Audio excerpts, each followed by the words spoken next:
오늘 아침에 저희들이 민수기서 17, 18, 19 세 장의 말씀을 읽었습니다. 여러분 오늘 읽은 17장에서는 하나님께서 그렇게 모세에게 명령을 합니다.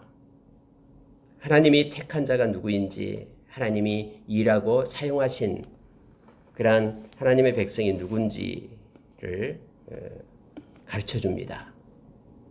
지금 여러분 우리가 16장에서 보았듯이 모세의 그러한 권위 앞에 도전하고 또 아론이 제사장 직분을 행하는데 레위인들도 우리도 제사장 직분을 행하겠다라고 나타납니다. 하나님이 우리도 사랑하고 이 총회도 사랑하는데 왜 너희가 마치 왕처럼 그렇게 우리를 명령하고 이끄느냐, 여기에 대한 내용들이 쭉 있었습니다. 그리고 하나님께서 말씀 가운데요, 하나님은 사람의 그러한 합의에 의해서, 인권에 의해서 하나님의 일이 행해지는 것이 아니라 절대적인 하나님의 주권에 의해서 하나님의 일이 성취되고 이루어짐을 우리로 하여금 깨닫게 합니다. 그리고 하나님께서는 이제 다시 한번 내가 레위 지파 중에서 그러한 아론의 그러한 가문을 택해서 제사장직을 맡긴다라는 것을 많은 거기에 있는 그 이스라엘 백성들에게 가르치고 보여주는 장면이 바로 17장에 나오는 것입니다. 하나님께서 모세에게 12지파의 그러한 우두머리들, 지휘관들, 그들의 지팡이를 하나씩 택해라라고 말합니다. 12개 지팡이를 가지고 오고 거기에다가 이름을 적어라라고 말합니다. 그래서 각각의 이름을 적었습니다. 근데 레위 지파의 지팡이에는 아론의 이름을 적으라 이렇게 하나님께서 말씀합니다. 그리고 그것을 하나님의 그런 증거궤가 있는 그곳에 지성소에다가 갖다 둬라라고 말합니다. 그래 그렇게 다 했어요. 그랬더니 아침에 일어나고 보니까는 놀라운 일이 나타나는데 마른 작대기 거기에 하나님께서 생명을 불어넣어 가지고 아론의 그 지팡이에는 싹이 납니다. 그리고 성경에 보니까 이렇게 되어 있습니다. 자, 8절에 보니까요. 이튿날 모세가 증거의 장막에 들어가 본즉 레위 집을 위하여 낸 아론의 지팡이에 움이 돋고 순이 나고 꽃이 피어서 살구 열매가 열렸더라. 이렇게 성경은 말하고 있습니다. 그러면 이 마른 지팡이에 하나님께서 생명을 불어넣어서 나의 생명이 흘러가고 또 내가 택한 제사장이 누구인가를 하나님께서는 증명해 보이는 거예요. 왜 하나님께서 이러한 일을 하게 됩니까? 이스라엘 백성들이 자꾸 인권을 내세워가지고 하나님의 말씀을 어기고 제사장 아론을 반역하고 대적하기 때문에 나타나는 현상이죠. 그래서 하나님께서 이와 같은 증거를 가지고 이스라엘 백성을 가르치고 있는 거예요. 하나님이 이렇게 말씀합니다. 5절에서 내가 택한 자의 지팡이에는 싹이 나리니 이것으로 이스라엘 자손이 너희에게 대하여 원망하는 말을 내 앞에서 그치게 하리라. 그들이 서로 합의했다라고 인권을 내세우고 선거하고 투표했다라고 이제는 우리도 제사장 직분이 돼야 되겠다라고 하나님의 말씀을 거역하면서 일어서는 그들의 그런 원망을 하나님이 택한 자의 모습이 이것이다라고 보여줌으로써 그치게 하겠다라고 하나님께서는 말씀하신 거예요. 근데 여러분 그 다음에 이스라엘 백성들이 계속해서 이거에 대해서 도전하지 않고 그쳤습니까? 그렇지 않습니다. 하나님 이스라엘 백성들은 계속해서 하나님의 말씀을 반역했고요. 또 하나님을 멸시하고 무시했습니다. 하나님을 멸시하고 무시하니까 하나님이 세운 백성들, 하나님이 세운 사역자들마저도 무시하고 홀대하고 이렇게 됐음을 우리는 역사를 통해서 잘 알게 됩니다. 하나님께서는 하나님이 이렇게 행하시면은 이렇게 증거를 보여주면은 이스라엘 백성이 그것을 듣고 하나님을 원망하지 않고 하나님을 존귀하게 여기며 하나님이 택한 자들의 사역을 귀중히 여기고 순종할 줄 알았는데 그러한 마음으로 하나님께서 이 일을 행하셨는데 또 역사상 보면 이스라엘 백성들은 끊임없이 하나님을 무시하고 멸시하고 또 말씀을 버리고 그렇게 하나님이 보시기에 가증한 일을 행했음을 우리는 너무나 잘 압니다. 하나님께서는 그 아론의 지팡이에 싹이 나게 하고 그리고 심지어는요 꽃이 피게 하고 그리고 꽃이 피고 나서 열매를 맺기까지 합니다. 여러분 하나님께서는 왜 그냥 싹난 지팡이만 말했는데 이렇게 구체적으로 이렇게 그 증거를 보여주고 있겠습니까? 어떻게 이렇게 마른 지팡이에 움이 돋고 꽃이 필 수 있고 또 열매를 맺게끔 할 수 있습니까? 하나님만이 하신다라는 걸 말합니다. 여러분 신약에서 예수님께서 부자는 천국에 들어갈 수가 없다라고 말하면서 마치 낙타가 바늘귀를 그리고 들어가는 것이 오히려 천국 가는 것보다도 더 쉽다라고까지 얘기합니다. 그랬더니 제자들이 너무나 깜짝 놀라죠. 아니 그러면은 누가 천국에 갈 수 있다는 겁니까? 그럴 때 예수님께서는 말합니다. 말씀하신 것이 뭐라면요. 사람으로는 할 수 없되 하나님께서는 하실 수 있다라는 거예요. 무슨 얘기냐면요. 사람의 방법으로는 죽었다 깨나도 천국에 들어갈 수 있는 방법이 없다라고 얘기합니다. 하나님께서 정해주시고 하나님께서 열어주신 하나님의 방법으로만 우리는 천국에 들어갈 수 있는데 그게 바로 예수 그리스도를 통해서 천국에 들어갈 수 있다는 것을 우리에게 가르쳐주는 것이죠.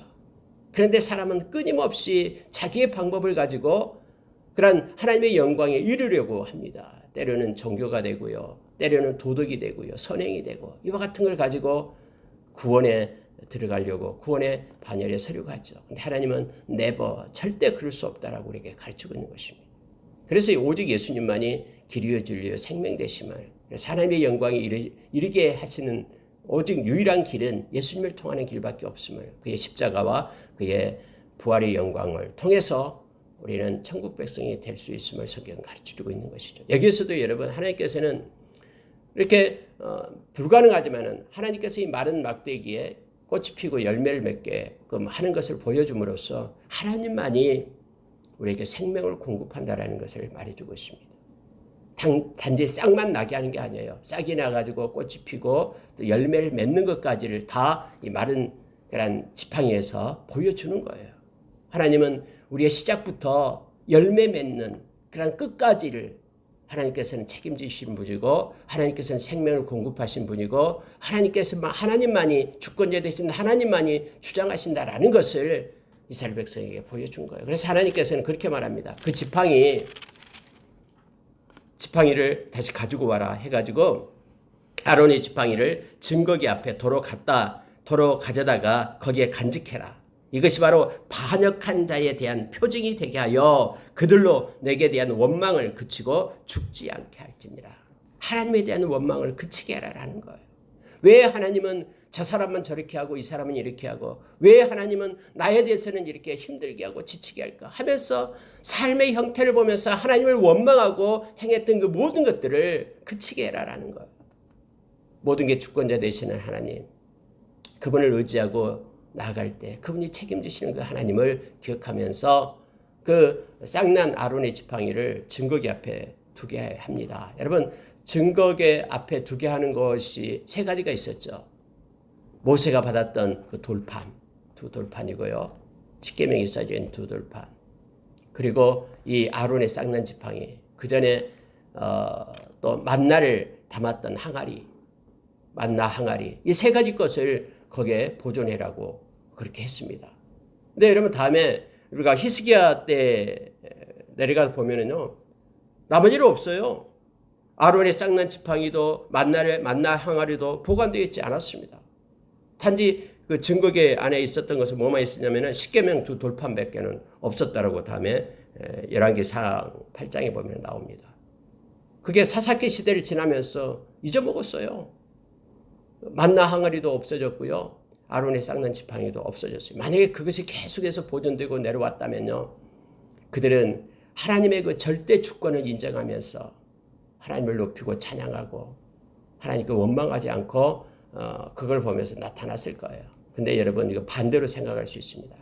하나님의 말씀을 무시했기 때문에요. 그들이 사사기 시대를 지나면서 이걸 간직을 못해요. 다 잃어먹었습니다. 심지어 여러분 우리가 사사기 시대 보면은 이 하나님의 교회를 메고 막 전쟁터에 나가고 막 뺏기고 하는 막 과정들이 있었잖아요. 이러한 과정 속에 이 기념비적인 것들 하나님을 원망하지 말고 하나님을 사랑하며 하나님을 존중하며 하나님께 영광 돌리는 그러한 모든 것들을 다 버리는 거예요.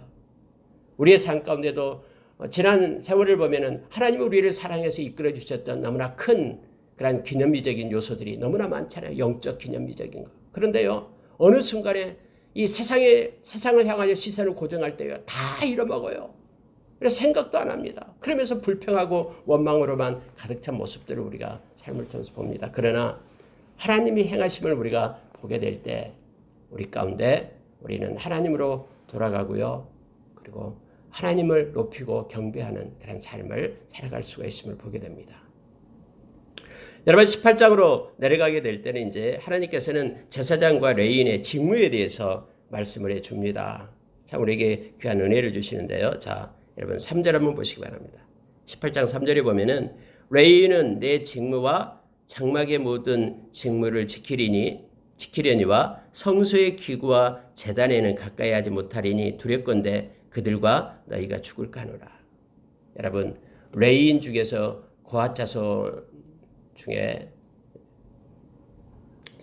그 직무를 반대하고 막 대항을 했잖아요. 우리도 제사장처럼 분양하게 해달라고 외치고.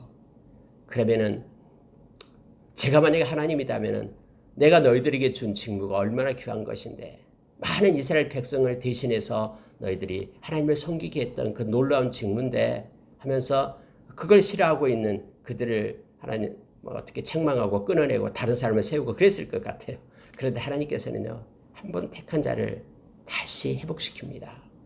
그리고 동일하게 그 성막에서의 직무를 행하게끔 그렇게 합니다. 마치 하나님께서 요나를 불러 니느웨 성에 가서 하나님의 말씀을 증거하고 회개를 외치라고 할 때 요나가 다시스로 가는 배를 타고 도망하지만은 하나님의 정하신 그를 다시 불러 회개시키고 다시 또 니느웨에 가서 하나님의 말씀을 전하게 하신 것처럼 하나님이 한번 택한 그들을 다시 세웁니다. 레위인을 다시 세워서 너희는 제사장을 도와서 이 일을 하라라고 오늘 성경에 말하고 있습니다.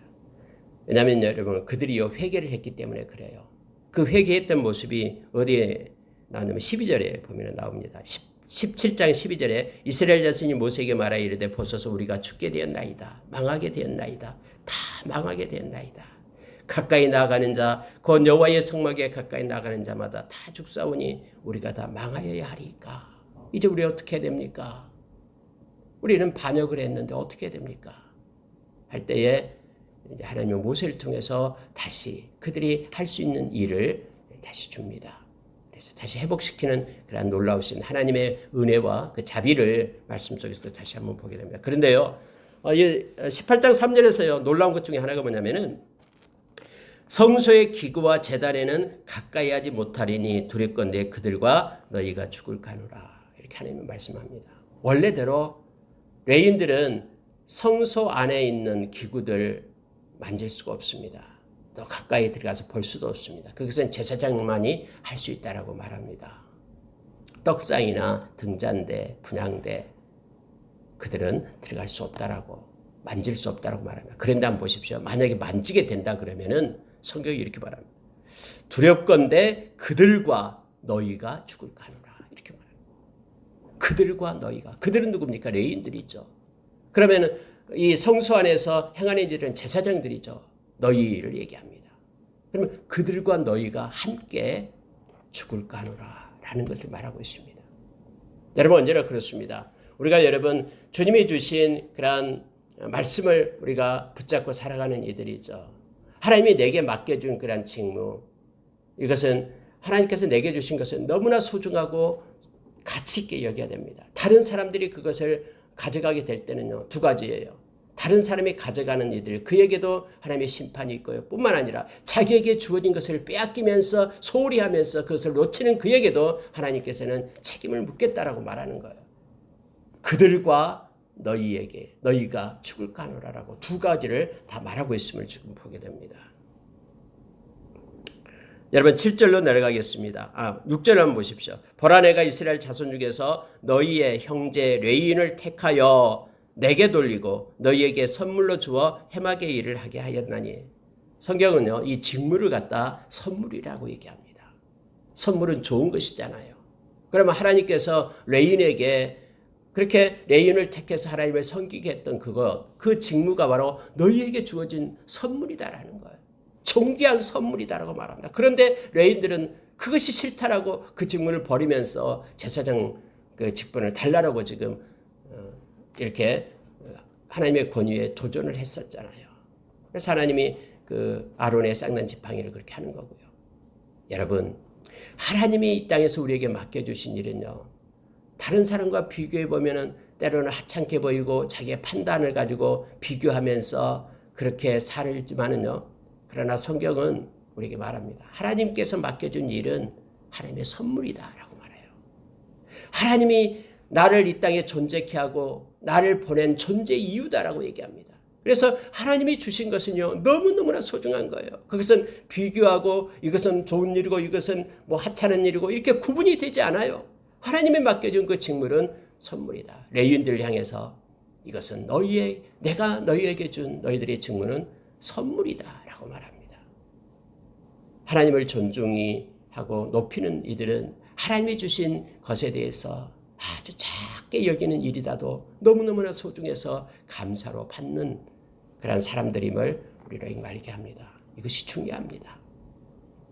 오늘날 하나님의 일은 우리가 요한복음 6장 29절에서 그가 보내신 일을 믿는 것이 하나님의 일이다라고 우리에게 가르쳐주죠. 우리 주님이 그렇게 가르쳤습니다. 예수님을 믿는 삶, 그를 따르는 삶이 곧 하나님의 일입니다. 어떤 환경에 있든 믿음의 길은 다 사람마다 모양이 다르지만 그러나 동일한 것은 예수 그리스도를 믿는 그런 인생을 살아가는 것, 인생의 끝자락까지 믿음을 지켜내면서 우리 하나님 앞에 서는 것, 이것이 가장 큰 하나님의 일임을 우리로 알게 합니다. 여러분 또 7절을 보시기 바랍니다. 너와 내 아들들은 제단과 휘장 안의 모든 일에 대하여 제사장의 직분을 지켜 섬기라. 내가 제사장의 직분을 너희에게 선물로 주었은즉 거기 가까이 하는 외인은 죽임을 당할지니라 라고 말하면서 이제는 제사장을 향해서도 말합니다. 제사장을 향해서 이렇게 성소 안에서 나를 섬기게 하는 모든 직분, 이것도 너희를 향한 나의 선물이다.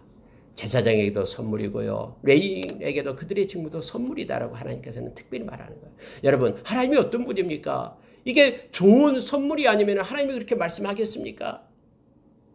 이것이 하나님을 섬기는 일이 가장 좋은 선물이다라고 지금 말하고 있는 거예요. 오늘날 저와 여러분이 제사장이다라고 성경은 그렇게 선포하잖아요. 베드로전서 2장 7절에서 너희는 거룩한 제사장들이다. 베드로전서 2장 9절에서 너희는 왕같은 제사장들이다. 요한계시록에서도 너희는 하나님 앞에 제사장들이다. 예수 믿는 모든 사람이 하나님 앞에 제사장이에요. 하나님께 예배하는 모든 사람이 제사장이에요. 그러면 우리가 예배를 드리는 것은 하나님이 우리에게 주신 선물이다라는 거예요. 하나님은 아무에게나 예배를 받지 않으셔요. 하나님을 사랑하고 하나님 앞에 예배하는 자, 하나님을 영화롭게 하는 자리에 하나님이 우리를 초대해서 우리를 통해서 하나님의 영광 받는 것, 이 예배하는 모든 일이 하나님이 우리에게 주신 직무, 하나님이 우리에게 주신 선물이다라고 말합니다. 그래서 우리는 예배하게 되면 하나님께 감사해야 되고요. 예배할 수 있고 이 시간과 이 건강 주심에 하나님 앞에 감사하며 또한 삶을 통해서 삶의 예배를 드리는 자로 우리가 하나님 앞에 서야 됩니다. 하나님이 기뻐하고 이것은 선물이고 좋은 것입니다. 그래서 우리는 때로는 예배가 좀 길다고, 때로는 하나님 앞에 예배가 이렇게 자주 돌아오냐고 불평하고 원망할 이유가 없는 것입니다. 이건 좋은 것이고 선물입니다. 하나님께서 그렇게 말씀하십니다. 그러면서 하나님께서는 이제 너희들이 몫을 주겠다면서 제사장의 몫을 기록하고 있습니다. 내가 너희들의 기업이고 너희들 세상 사람들처럼 무엇을 먹을까, 무엇을 입을까, 무엇을 마실까 염려하는데 그거 염려하지 마라. 내가 책임진다 하면서 하나님께서는 레위인의 몫도 주고요, 제사장의 몫을 정합니다. 그러면서 하나님은 우리의 기업이 되심을 또 성경은 가르쳐줍니다. 오늘날도 동일합니다.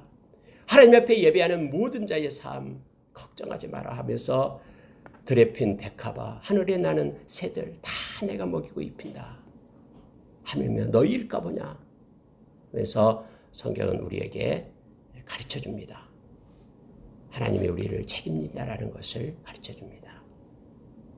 내가 너희를 떠나지 않고 버리지 않겠다 하면서 너가 가진 것을 촉하게 여기라 하고 히브리서 13장에 우리에게 말씀해주고 있죠.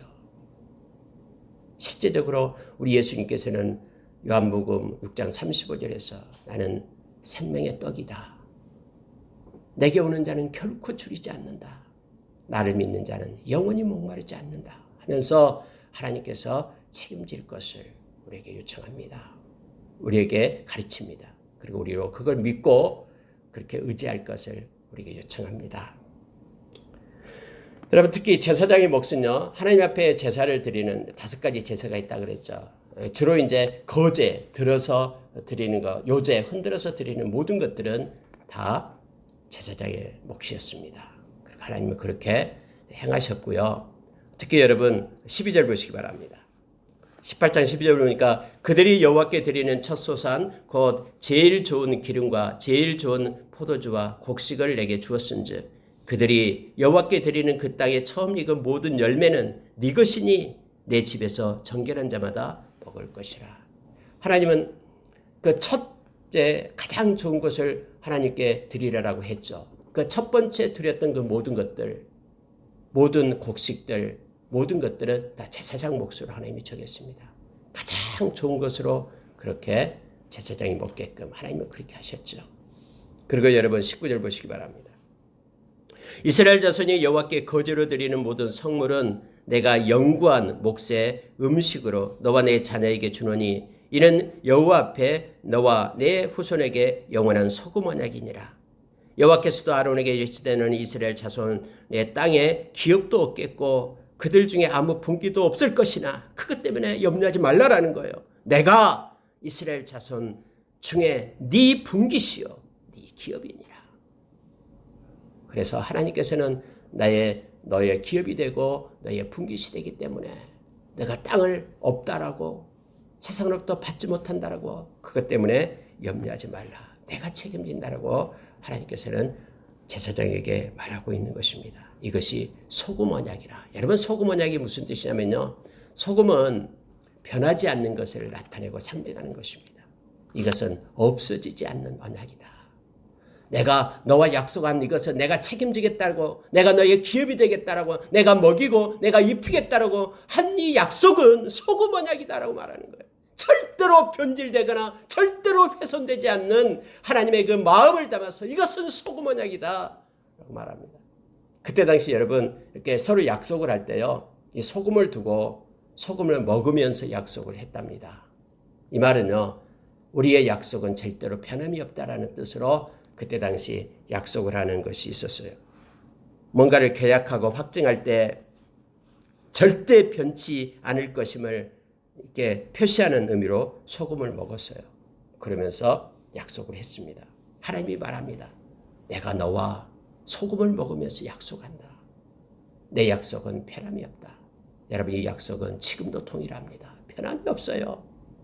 하나님께 예배하고 오늘날 예수 믿는 모든 이가 제사장이 되겠잖아요. 이 약속은 변함이 없어요. 하나님은 당신의 자녀를 끝까지 지킵니다. 그리고 기업이 됩니다. 하나님은 우리의 분깃이 됩니다. 하나님이 영원하기 때문에 이것은 영원한 것이고요. 사람은 이렇게 하나님을 또 배반하고 떠나지만 하나님은 여전히 끝까지 이 약속을 지키시는 분이심을 신실하신 분이심을 에메트 하신 분이심을 우리는 압니다. 다음에 이제 11조에 대한 것을 가지고 나오는데 이것이 레인의 몫으로 준 거예요. 그래서 10분의 1을 레인이 갖게끔 그렇게 합니다. 근데 여러분 이 11조에 대해서도 이렇게 성경은 말하고 있습니다. 자, 24절 보시기 바랍니다. 이스라엘 자손이 여호와께 거제로 드리는 11조를 레인에게 기업으로 주었으므로 내가 그들에 대하여 말하기를 이스라엘 자손 중에 기업이 없을 것이라 하였노라. 이것이 기업인 거예요. 레인들에게요. 그래서 이스라엘 자손들이 이제 11조를 드리는데 이 11조가 레인들의 기업이 됩니다. 네, 여러분 여기서 뭡니까요? 이렇게 표현을 합니다. 이스라엘 자손이 여호와께 거제로 드리는 11조. 이 거제가 나와요. 거제라는 것은 이렇게 들어서 하나님께 드린다라는 거죠. 들어서 마치 제물을 들어서 하나님께 드리듯이요. 이것은 하나님께 드리는 거제다라고 얘기합니다. 마치 11조가 하나님 앞에 드리는 제물이 됨을 말하고 있으면서 이것은 레인의 몫이다라고 말해요. 여러분 그래서 레위인들은 해막에서 일을 하면서 하나님의 기업이 되어서 이 11조를 가지고 생활을 하게끔 그렇게 했습니다. 네, 여러분 이게 잘 지켜졌을까요? 아니요. 레위인들은 이스라엘 백성이 11조를 안 드렸어요. 잘. 그래가지고 너무나 배가 고팠어요. 그래서 그들이 자꾸 떠나요. 성경에 보면은 먹고 살아야 되니까 그 일을 못하고 떠나는 일들이 많았어요. 여러분 보십시오. 레위인의 숫자보다도 이스라엘 백성은 50배가 더 많아요. 그러면은 11조를 한다 그러면 원래 10명이 11조 하면은 한 명이 동일하게 살 수 있는 거잖아요. 근데 50배예요, 50배예요. 50배가 더 많아도요, 못 지켰습니다. 그리고 그들이 11조를 안 했다라는 거예요.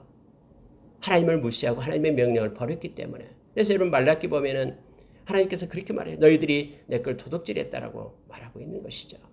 그래 레위인들이요 배고파서 다 흩어져 가지고는 레위 그 직무 버리고요 곳곳에 가서 일을 하기 시작을 합니다. 그리고 이제 11조에 11조가 있습니다. 레위인들은 받은 11조는 다 자기가 또 먹는 게 아니라 그 중에서 11조를 또 거제로 하나님께 드려요. 레위인들이 드리는 11조는 이제 제사장들의 몫이 됩니다. 하나님의 이런 구조로 해서 하나님의 명령을 따라 살면은 달 모두가 다 그렇게 잘 돌아가고 유지되게끔 하나님은 그렇게 하셨는데 11조가 잘 지켜지지 않았습니다. 하나님을 경외하지 않는데 하나님의 명령을 따라서 일하겠습니까? 그렇게 드리지 않았음을 우리가 역사상으로 보게 됩니다. 자, 여러분 19장으로 넘어가서 이거 보고 마치도록 하겠습니다. 19장에 보면은 뭐 특별한 내용이 나와요. 그게 뭐냐면요. 붉은 암송아지 제에 대해서 성경이 나와요. 하나님께서는 이렇게 말씀합니다. 2절에요. 여호와께서 명령하시는 법의 율례를 이제 이르노니 하나님이 율례를 정하는데요. 이스라엘 자손에게 알려서 온전하여 흠이 없고 아직 멍에 매지 아니한 붉은 암송아지를 내게로 끌고 오게 하고 그것을 진영 밖으로 나가서 잡습니다. 그걸 잡아요.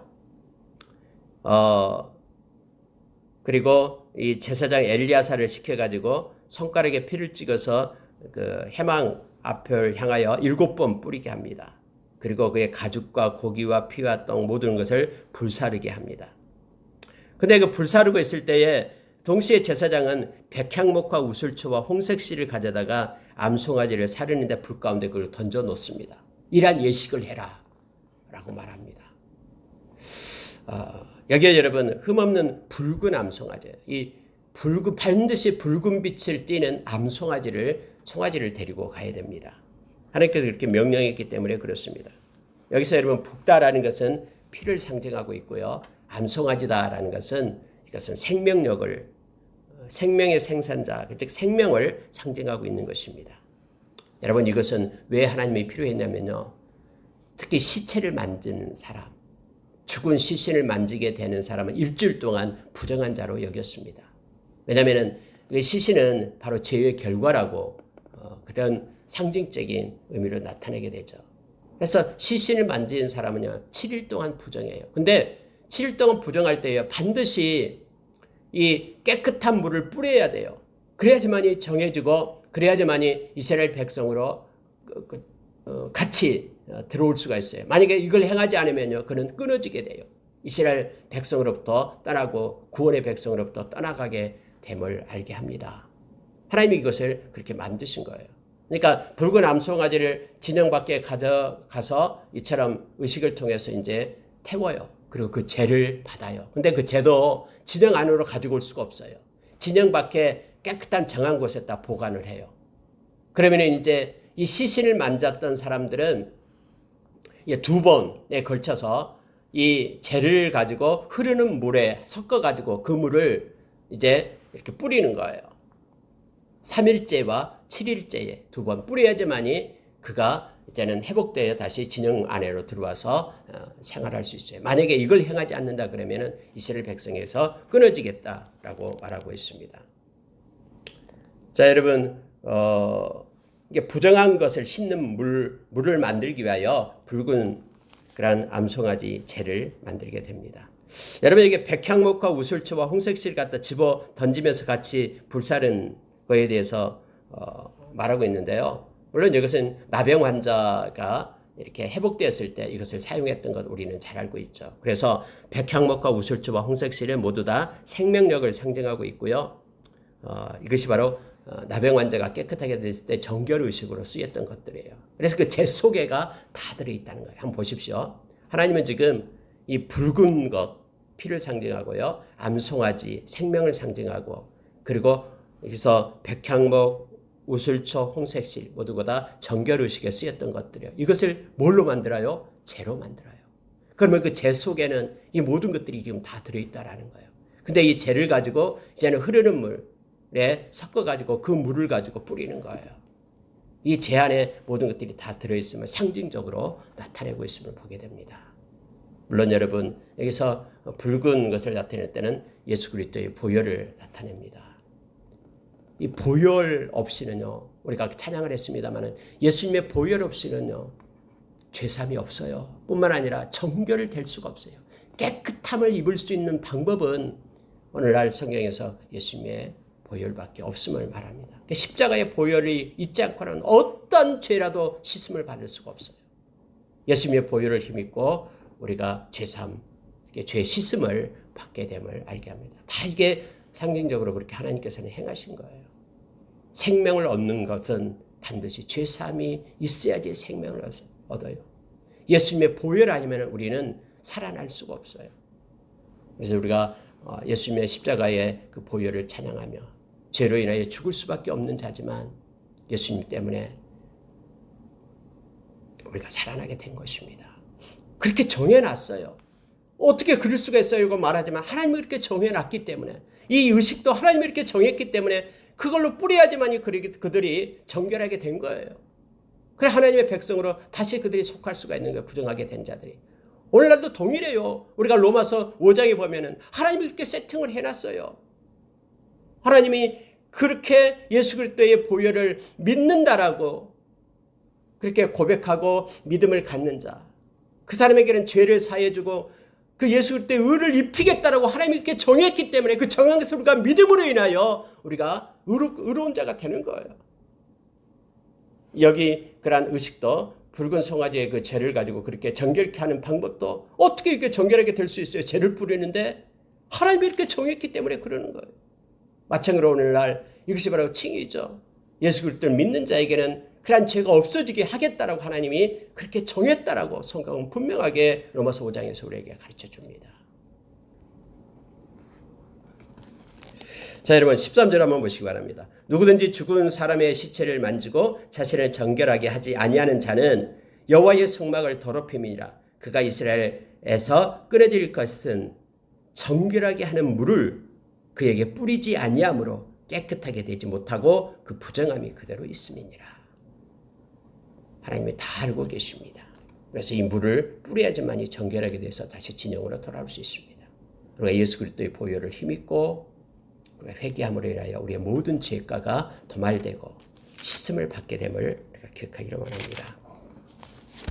말씀을 마치겠습니다. 여러분 오늘 아론의 쌍난 지팡이, 하나님께서는 절대 주권자 되심을 우리에게 가르쳐 줍니다. 뿐만 아니라 하나님께서는 당신이 택한 백성, 당신을 섬기게 했던 레위인 그리고 제사장, 그들의 기업이 되신다라고 말하고 책임진다라고 말합니다.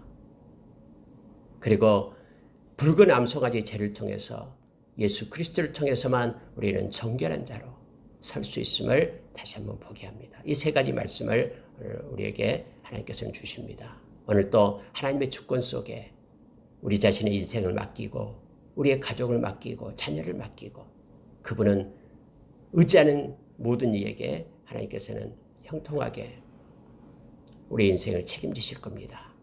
뿐만 아니라 하나님께 예배하는 자, 하나님을 섬기는 모든 오늘날 제사장 된 저와 여러분, 하나님 우리의 기업이 되십니다. 그래서 우리가 걱정하지 말고 하나님께서 맡겨주신 모든 일은 가장 소중하고 아름다운 일이며 그것이 특히 예배다라는 것을 우리가 기억하며 하나님 주신 선물입니다. 아무나 기도할 수 없고요. 아무나 예배할 수 없습니다. 선물을 받은 자만 하나님께 예배하고 기도할 수 있는 것입니다. 그리고 하나님께서는 예수 그리스도를 이 땅에 오시게 하기 위하여 이처럼 구약의 암송아지, 그러니까 붉은 암송아지 제라는 이런 정결수를 만드는 방법을 가르쳐 줬습니다.